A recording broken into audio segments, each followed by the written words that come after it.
If you've looked at a map of Europe from the 16th to 18th centuries, you might notice the Polish-Lithuanian Commonwealth.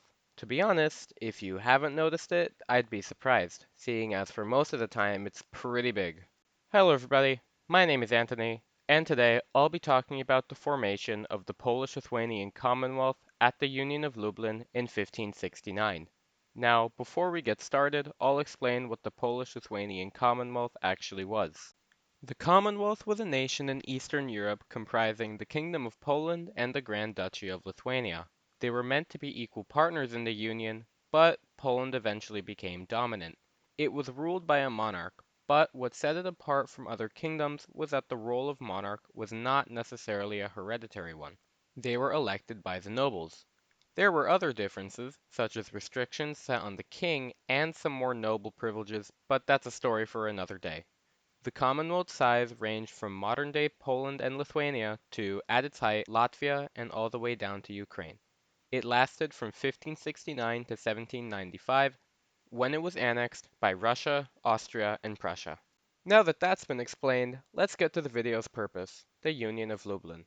Prior to the Union, there had been moves by the Polish king, Zygmunt August II, who had no children, to strengthen the personal union established at the Union of Krevo nearly 200 years earlier, in 1385, where Queen Jadwiga of Poland had married Grand Duke Jagiełło of Lithuania. Following the Union of Krevo, the nations were separate states, but they were ruled by one monarch. However, even though Poland and Lithuania were close, with Poland occasionally militarily supporting Lithuania, and the Polish bishopric helping Christianize the nation, the Lithuanians were against any major interference in their country. Originally, the Polish nobility had a lot of power in the monarchy, and they gained even more power as time went on. After a while, the Lithuanian nobles, wanting to expand their own power, warmed to the idea of a union with Poland. The Lithuanian magnates, who had the most power in the nation, did not agree to merging the two nations, fearing that they would lose control. Only after further negotiations and the Livonian War breaking out with Muscovy in 1558 did they submit. After failed negotiations in January of 1569, Poland annexed the provinces of Podlaskia and Wołyń, and due to the gentry's refusal to enter a new war until an agreement was signed, negotiations were resumed and an agreement was met. On July 1st, 1569, the Union of Lublin finished and the two nations united into one federation, the Polish-Lithuanian Commonwealth.